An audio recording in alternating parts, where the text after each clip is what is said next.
మోడీ సర్కార్ వచ్చాక విపరీతమైన ఇన్ఫ్రాస్ట్రక్చరల్ ఎక్స్పెండిచర్ పెట్టింది. అంటే మౌలిక సదుపాయాల కల్పన వ్యయం, హైవేలు విపరీతంగా, ఈశాన్య రాష్ట్రాల్లో కూడా కట్టించినటువంటి రోడ్లు, అట్లాగే రకరకాలైనటువంటి ఇష్యూస్ చూసాం. వాళ్ళు తీసుకొచ్చినటువంటి అనేకమైనటువంటి ప్రణాళికలు, అందులో భాగంగా పోర్టులు అందామా, ఎయిర్పోర్ట్లు అందామా, ఈవెన్ రైల్వే స్టేషన్స్ బాగు, ఇవన్నీ వీటికి తోడుగా మైల్ స్టోన్స్ అనిపించుకునేటటువంటి 6 మెగా ప్రాజెక్ట్స్. అందులో హైదరాబాద్కు కూడా ఒక ఛాన్స్ వచ్చింది.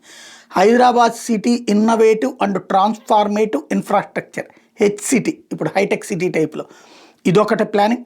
ముంబాయిస్ కోస్టల్ రోడ్ ఒకటి, Jewar international airport, Asia's largest and world's 4th largest ఒకటి, Gorakhpur link expressway UP, Ganga expressway 594 కిలోమీటర్లతో India 2nd longest expressway అవుతుంది 2025లో. అట్లాగే ఢిల్లీ ముంబై ఎక్స్ప్రెస్ వే, ఇవి ఇప్పుడు మెగా ప్రాజెక్ట్స్ కింద కేంద్రం భావిస్తోంది.